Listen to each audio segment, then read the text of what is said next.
Hey there, good folks. Dr. Charlie Brown here. Welcome to our Charlie Chats for the day. Let us take our 3 deep breaths and begin. Breathe in all the way into the bottom of your belly.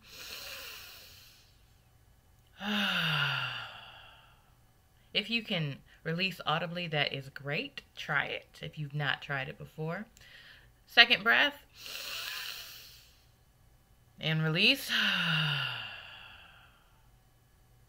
One more time, take a deep, big old belly breath. Get your whole body involved. And release. Well, me and Spirit were talking. Yesterday, me and my Spirit committee, the non-physical guides that I work with, we were in disagreement. By disagreement, I mean that I was yelling and they were letting me yell and kind of just listening. Today, unrelated to that, that was just my shout out to my Spirit committee, who sometimes lets me yell. Today, I am thinking about the connections between 2 recent happenings. One of them, Jada Pinkett Smith on her Red Table Talk talked about entanglement is the word that she used with a young man who had come into her household some years ago at this point. Entanglement in this case is another word for relationship or situationship or possibly affair, although Will Smith and Jada Pinkett Smith notoriously have an open relationship. That is the general word on the street most of the time. So that's on my mind. And then the second thing on my mind, my mom tagged me in a video from my high school. There's a hashtag and some websites going around called BlackAt, and then elite schools, probably organizations as well, but elite schools have been the focus of these, BlackAt hashtag, BlackAt, whatever the name of the school is, with Black people's experience as they matriculated through these institutions and organizations. And so my mom tagged me in a video of a young woman at my school, at my high school, my elite high school, who was holding a rally and people were coming up and speaking and that sort of thing in response, in answer to the BlackAt hashtag. And my mom said, standing on your shoulders, referring to me, because I had a time, boy did I have a time in high school. That began in middle school. My school is not a private school, but absolutely functions like an elite private school.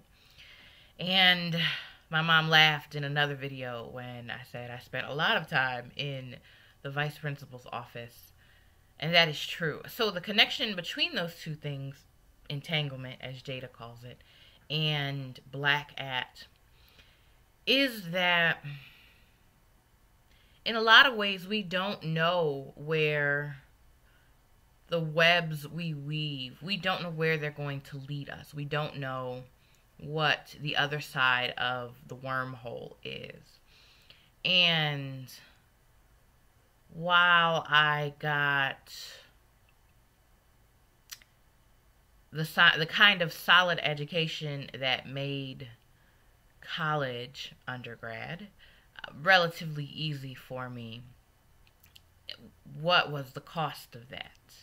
And the cost of that was being Black at this elite institution, and in my case, Black and vocal at this institution.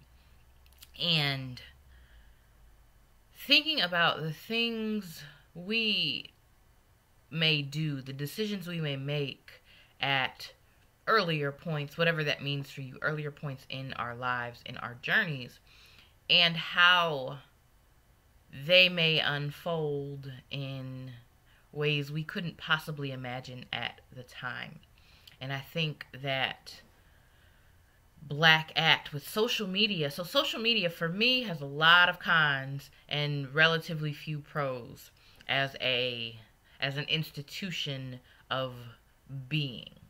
Um, how is it that we let Google and Facebook and Amazon take over our lives and have so much control so quickly? In developmental terms, it's like having a teenager, run the show. That's not directed at their leadership. It is directed at the entities themselves, which are less than 20 years old in most cases. This social media is a very 21st century thing, an early 21st century, right? This is being taped in 2020, and which has been quite a year so far. And these entities, Mark Zuckerberg is my age. He was in college the same time I was in college when he started this. So that was early 2000s. So these things are related in that, like, sometimes we're braiding this web, we're weaving this web, we're creating these strands, and we have no idea what they look like years later. Jada talks about her entanglement with this person who I believe is her son's age, who I also believe, my understanding is that came into their household as kind of a healing place. So there's some touchy rhythms there as well, as far as where trust was in that relationship, perhaps before it became an entanglement, or perhaps while and during. I'm speculating. Certainly, I wasn't there. I was not in the Smith household at any point in time. I've never been in the Smith household. But really, those things and some of the things I did in high school that are now coming into a broader fruition with the advent of social media, which is not my most favorite thing, 20 years later or so. And that's really interesting. I know that I'm certain that the young lady who was in the video that my mom tagged me in at my high school, I'm certain she has no idea who I am, and there's no particular reason for her to have any idea who I am. And when I was a senior in high school, I sat on the city's like advisory council, like school district advisory council. I don't remember what it was called, but I was the youth member. And one of the things that happened while I was sitting on that forum, on that panel, was that African American history got mandated for high schools again in that area. Which I worked with teenagers for a long time at some points in that city. And they're like, I don't like my African American history class. And I'm like, well, actually, I got that reinstated. And of course, that is a hot topic too now, in light of the dismantling that is currently happening in the United States, where I am, just a dismantling of many of the long-standing institutions that are here and have been so racist and elitist and sexist and all of that. Remember that the winner writes the history books, and those history books are then taught to everybody else who is alive in any given time while it's taught. Like Texas, for instance, I know that their American history books now talk about slavery as indentured servitude, right? It was that too, but indentured servitude, and it's like, no, this wasn't a choice. This was a forced thing. Even in the language that we use, if you talk about slaves, no, you talk about people who were enslaved. They weren't slaves; they were enslaved. So the language that we've been using has always put the onus on the oppressed, on the people who were being oppressed, the people who were being enslaved. And so all of these things are culminating in the idea that the seeds that we plant, the webs that we weave, they may catch things way down the line in linear time, way down the line, and those things may be things we never expected. I didn't necessarily expect to see change come about at my high school. I've always said that if I happened to live in that area when I decided to raise children, that I'm not sure I would send my children to that school. If they went, that's fine, but it really needed to be their choice. And if they wanted out, I would be very, very open and flexible to finding them a different school that served them better. And so it's that idea that I want to leave you with. What are the tangled webs that you have woven? What are the seeds that you've planted that may have come to fruition in a completely different way? As someone who has worked with youth for a long time, since I was youth myself, I'm not so young these days, relatively speaking. Well, relative to me, my grandmother, I'm still a young woman to my grandmother and her generation, which is fine. And doing that work, working with youth, working with teens for a long time, the teens change out. They come for a year or a couple of years, and then a new set comes and a new set comes. And I found that the personalities are often similar, and they repeat, but the people themselves, of course, do not repeat. And then sometimes it becomes generational, and you're like, are you the child of someone I worked with 20 years ago? And those things, so I personally don't always know where the seeds I planted, where and how they will bloom. And I have to trust that I've planted enough seeds, again, personally, I've planted enough seeds that they bloom and flourish in ways that are useful to the people who are the seedlings. And that is coming full circle for me as, this uprising with, even at just the very local level of my high school, of my elite high school, where this young woman is speaking and other people are speaking and people are sharing their horrific experiences. Some of those experiences made me want to fight. Like full hood girl came all the way out and was like, we about to throw hands. If those things had happened to me, I probably would have gotten expelled from school.